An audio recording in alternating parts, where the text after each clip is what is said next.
people seem to be confused on. There's two pieces from the most recent set of patch notes. And I guess what I should do is talk about what has changed and what has stayed the same. This is what changed, okay? On the normal Horde, Crypt's Lich Warlord boss room went from 15 pulls to 9. Inferno Ghost King went from 15 to 12. The Icicle Cave room, all right? So on normal, 1 in 1,000 chance of getting a bag, right? And then there is a 1 in 1,000 chance of getting a bag and a 1 in 3,333 chance of bag per hit. So this is kind of ass. A 1 in 3,300 chance is crazy. And then the Crypt's Maze Horde went from 5 to 6 hits. The Cave Room, the Icicle Cave Room, I guess didn't get changed. It's still the same. And then Troll Cyclops Banshee Spectral Knight Horde went from 10 hits to 6 hits with a 1 in 3,333 chance of a bag. So, but the difference with this one is that you get 4 guaranteed pieces of treasure. So when you hit the treasure pile, you either get 3 treasures every pull guaranteed or 4, and it depends on which boss you kill. On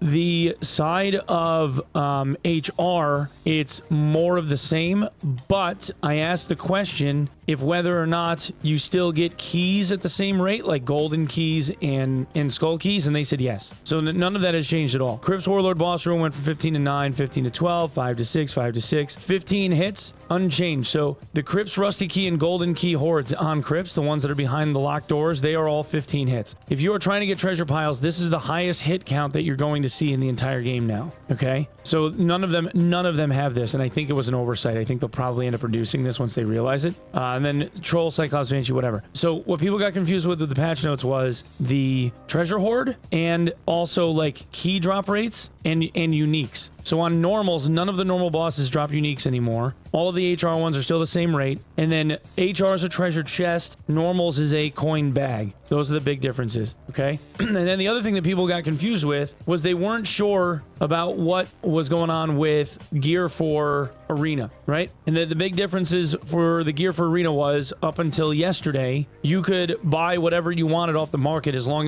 as it was legendary or lower in quality. You could buy whatever you wanted off the market and go in, and if you lost an Arena round, you didn't lose your gear. They said in podcasts that Odin and Grayson did, they said that they were going to be reverting it back to minted, found yourself or crafted yourself only, what we refer to as minted, kind of like how they mint NFTs, which I think is silly, but you know, it's a way easier way to describe it, I guess. So if you have any gear that is like not found by you, let's say it's like these purple wizard shoes, if you were to go in on these purple wizard shoes and you lose because this wasn't found by this character, you lose it. The gear has to be found by your character though. It can't be found by a different character on your account and then you wear it on like your wizard or something that you found on a barbarian. It has to look like this: found by you, found by, like how all of them say found by at the bottom of the tooltip. It all has to be minted now. So if it's not found by you and you lose the round, you lose all your shit. Whatever didn't have your name on it goes poof, it goes to the void. The only thing that won't is like bought potions. Quest rewards